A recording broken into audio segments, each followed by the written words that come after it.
Let's take a look at today's Nintendo Direct Partner Showcase.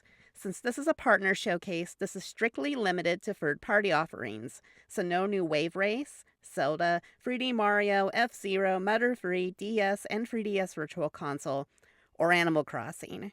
I'm sure that will be saved for the next Nintendo Direct. I thought this was an okay Direct. There wasn't a lot here for me, but let's start with what I'm hyped for. Super Bomberman Collection was easily my favorite showing of the Direct.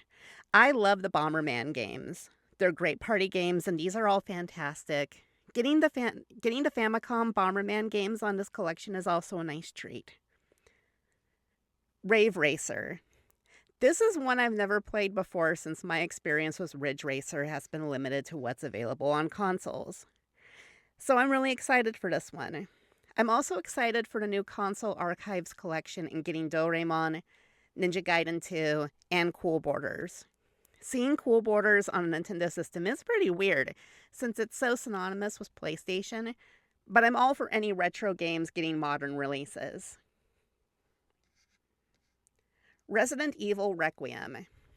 I've been sold on this for a while, but it's going to take me some time to get to this because I've been getting caught up on the franchise.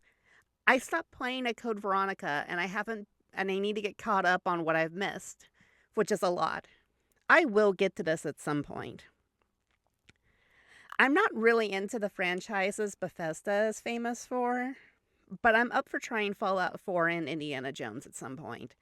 Glad to see they're committing to the Switch too. Final Fantasy VII Rebirth would be on the top of my list of games to pick up on Switch 2 if I didn't already own it on PS5. I haven't really gotten that far into it, and I would like to say it's because it's easier for me to chip away at JRPGs on handhelds, but I have a PlayStation Portal, so that's not really a reason here. Going forward, I'll probably pick up Part 3 on Switch 2, and I hope it gets a same-day release. Turok Origins looked interesting, and I was surprised to see a new entry in this franchise.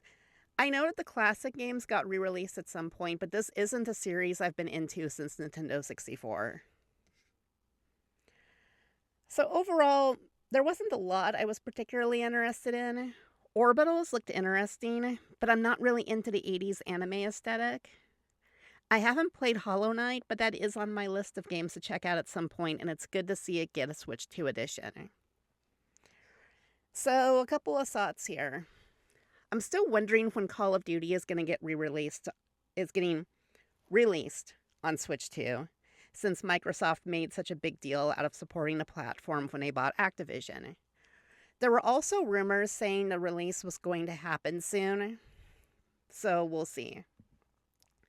I also wonder how many of these games will get physical releases versus key cards. That might have already been answered, but I don't feel like that's ever easy to find out.